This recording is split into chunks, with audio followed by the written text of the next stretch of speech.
Siang Pak Mustafa dengan Lintang, Pak, di sini, Pak. Selamat siang, Mbak Lintang. Baik, Pak Mustafa, kita lanjutkan kembali dialog di Breaking News Kompas TV. Tadi saya sempat menyimak sedikit, membaca pernyataan dari Pak Mustafa terkait sasaran strategi perang sudah bergeser, yang tadinya menyasar pangkalan militer, tapi sekarang sudah ke fasilitas sipil. Salah satunya adalah kilang minyak dan penyulingan air. Ini akan seberapa parah ke depannya, Pak Mustafa, dan ini pasti akan berdampak juga kepada masyarakat sipil begitu dan global. Anda melihatnya ini akan berapa lama strategi ini akan dipakai? Ya, tentu ini tergantung seberapa lama perang ini berlangsung. Kalau Presiden Trump berinisiatif untuk segera mengakhiri perang, maka perang asimetris ini tidak akan berlangsung lama. Artinya dampak ekonomi dari perang ini akan bisa tertahan ya. Jadi semua tergantung pada keputusan Presiden Trump mau memperpanjang perang atau mempersingkat perang ini. Ini keputusannya di sini. Jadi kita lihat dalam 2-3 hari ke depan ya. Tampaknya nanti untuk mempercepat perang ini saya kira bagian dari taktik Iran ya.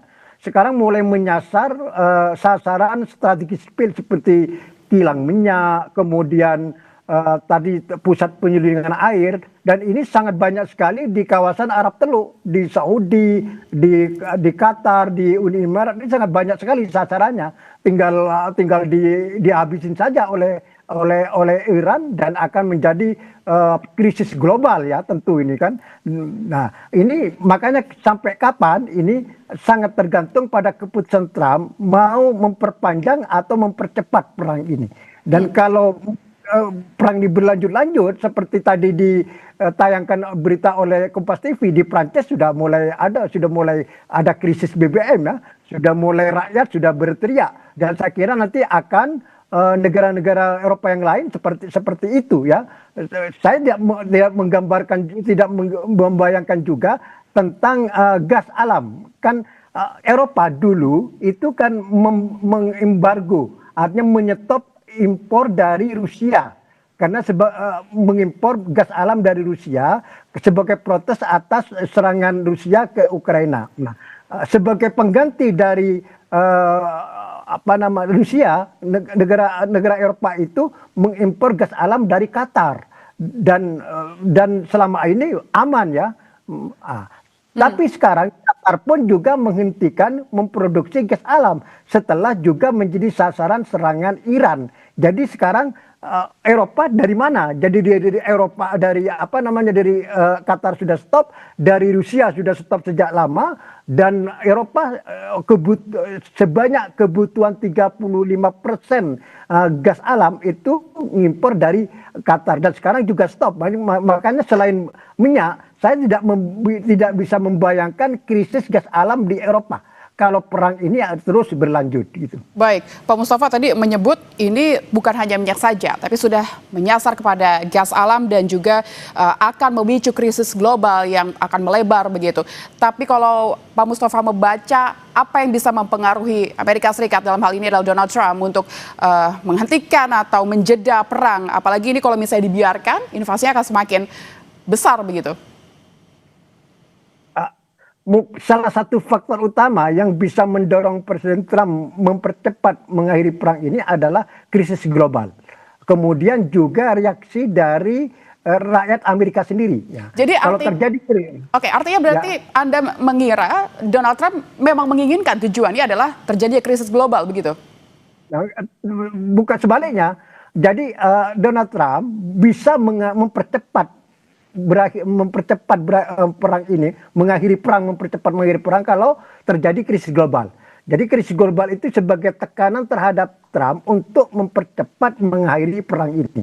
Gitu. Karena kalau ini terjadi, Trump itu akan dapat tekanan dari pemimpin dunia ya, dari pemimpin Eropa sendiri, kemudian dari Jepang, dari Korea Selatan yang sangat tergantung pada impor minyak dan gas alam dari Timur Tengah. Kan sebagian besar, misalnya saya katakan tadi, ekspor gas alam Qatar itu ke Asia, khususnya Jepang dan Korea Selatan dan Cina ya. 65%-nya, 50%-nya ke Eropa. Nah, kalau ini terjadi krisis gas alam di tingkat global, maka tentu Presiden Trump akan mendapat tekanan dari Jepang, dari Korea Selatan, kemudian Eropa untuk mengevaluasi perang ini. Dalam arti supaya perang ini segera diakhiri. Kalau tidak, krisis global ini berlarut-larut dan akhirnya juga akan berdampak pada Amerika sendiri.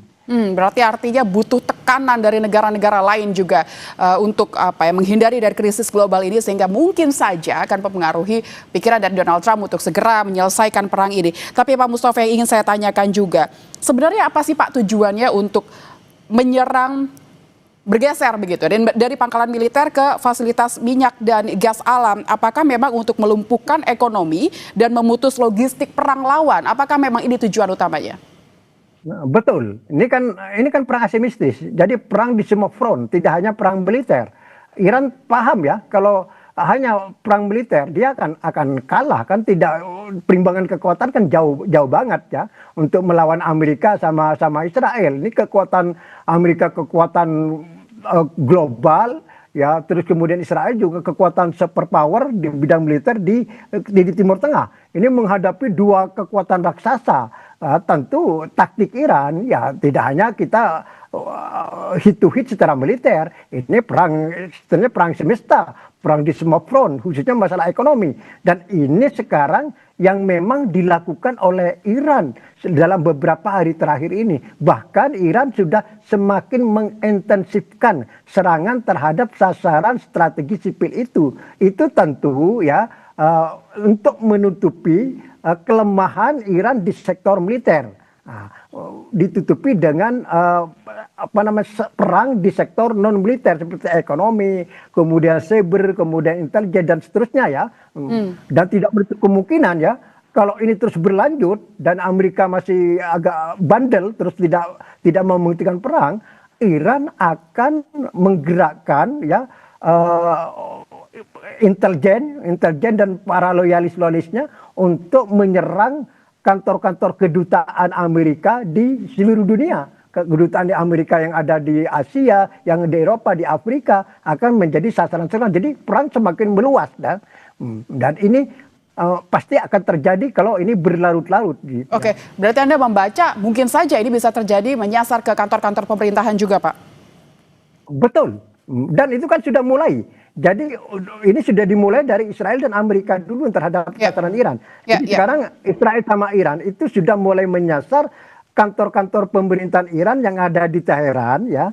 Ini dalam rangka untuk melumpuhkan struktur kekuasaan politik Iran ya. Kalau struktur kekuasaan militernya sudah dianggap klaim Trump sudah 80% sudah bisa menghancurkan. Sekarang tinggal struktur kekuasaannya gimana. Ini sekarang sudah mulai disasar oleh Israel dan Amerika. Apakah kalau boleh saya rangkum, ini artinya adalah sebuah peningkatan fase perang, Pak? Karena sini sudah menyasar perang-perang infrastruktur juga.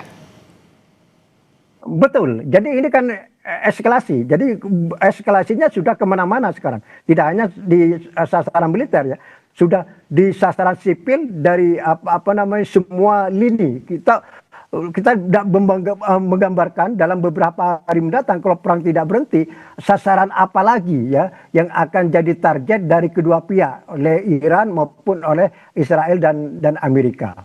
Oke, Pak Mustafa, yang hingga kini kita nantikan adalah kemunculan dari Mojtaba, pimpinan terbaru Iran, hingga kini belum muncul. Apakah menurut Anda gaya kepemimpinannya akan seperti sang ayah sebelumnya dengan melihat kondisi seperti ini, bukan lagi terfokus kepada militer saja, tapi sudah ke infrastruktur dan sipil begitu. Apa yang akan dilakukan oleh gaya kepemimpinan dari seorang Mojtaba? Nah, dalam situasi perang seperti ini, siapapun pemimpin Iran akan melanjutkan perang, akan melanjutkan perlawanan terhadap Amerika dan Israel ya. Seperti ditayangkan tadi ya oleh Kompas TV ya, begitu rakyat Iran itu sangat semangat berkerumun di lapangan terbuka menuntut pembalasan atas tewasnya pemimpin spiritual Ali Khamenei.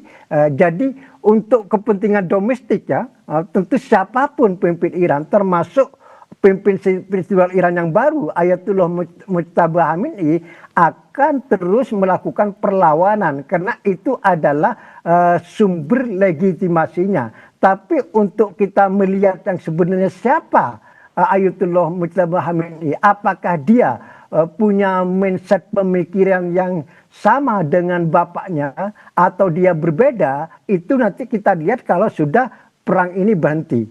Jadi bagaimana Ayatullah Mujtaba Khamenei ini mengendalikan negara, terutama nanti ketika Iran dan Amerika berunding lagi misalnya, bagaimana apakah Iran lebih lunak sikapnya dibanding sebelumnya, itu sangat dipengaruhi oleh sikap atau pendirian dari pemimpin spiritual yang Iran yang baru, yaitu Ayatullah Mujtaba Khamenei. Oke, Pak Mustafa, kalau kita melihat ke belakang kemarin yang disasar oleh Amerika dan Israel adalah Ayatollah dan akhirnya tewas begitu, dan sekarang digantikan oleh anaknya yaitu Mujtaba. Apa yang menjadi harus diperhatikan atau apa yang menjadi fokus dari Mujtaba yang harus dipersiapkan?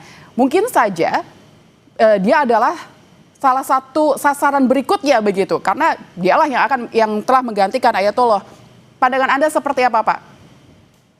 Ya, kalau lihat dari statement Donald Trump terhadap terpilihnya Ayatollah Mujtaba Khamenei itu kan sangat negatif. Donald Trump sesuai dengan yang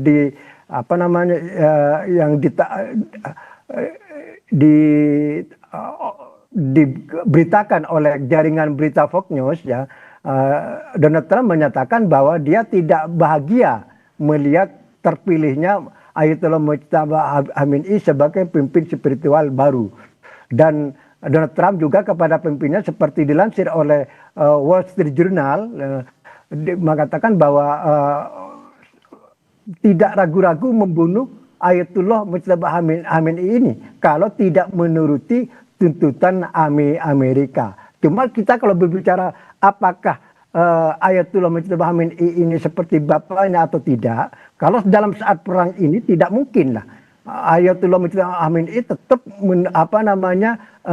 meneruskan perlawanan, tidak peduli apakah dia jadi sasaran atau tidak, karena itu adalah sumber legitimasinya. Karena saat ini rakyat Iran itu sedang bersatu-satunya, sedang bersatu, ya, bersatu kuat dari semua spektrum, kemudian elit politiknya juga demikian, semua bersatu padu untuk menghadapi serangan Amerika dan Israel, karena dianggap serangan Amerika dan Israel itu adalah sebagai perang ekstensi, perang final ini. Kalau Iran kalah total maka habis rezim ini, habis Iran ini.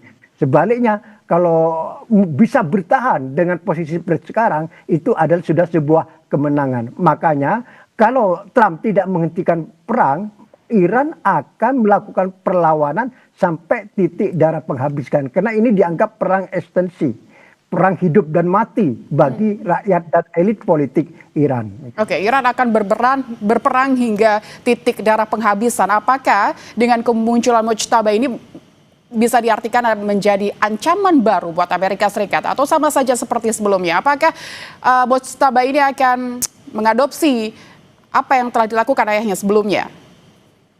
Nah, seperti yang saya katakan tadi, dalam situasi perang seperti ini, Ayatullah Mujtaba Khamenei pasti memilih opsi melanjutkan peperangan selama Amerika dan Israel tidak menghentikan agresinya, serangannya terhadap Iran. Apakah mungkin kekuatannya lebih kuat mungkin, Pak Mustafa? Ya, bisa jadi. Jadi akan ada eskalasi yang lebih kuat lagi, ya, kalau Amerika tidak menghentikan serangan tersebut. Ya, seperti tadi kita sebutkan bahwa Iran akan semakin menyasar instalasi sipil strategis di negara-negara tetangganya. Kalau perang ini tidak segera dihentikan, ini kan bahaya. Ini akan menimbulkan bencana ekonomi global, dan ini sudah dirasakan sekarang kan tadi yang sudah ditayangkan Kompas TV di Prancis, dan saya kira di negara Eropa yang lain akan melakukan hal yang sama. Ini kalau tidak segera perang ini dihentikan. Oke, akan terjadi krisis global dan contohnya sudah terbaca kemarin, ya. Hari ini juga minyak dunia sudah naik. Pak Mustafa, kita harus jeda sejenak, nanti akan kembali lagi di Breaking News Kompas TV. Ya.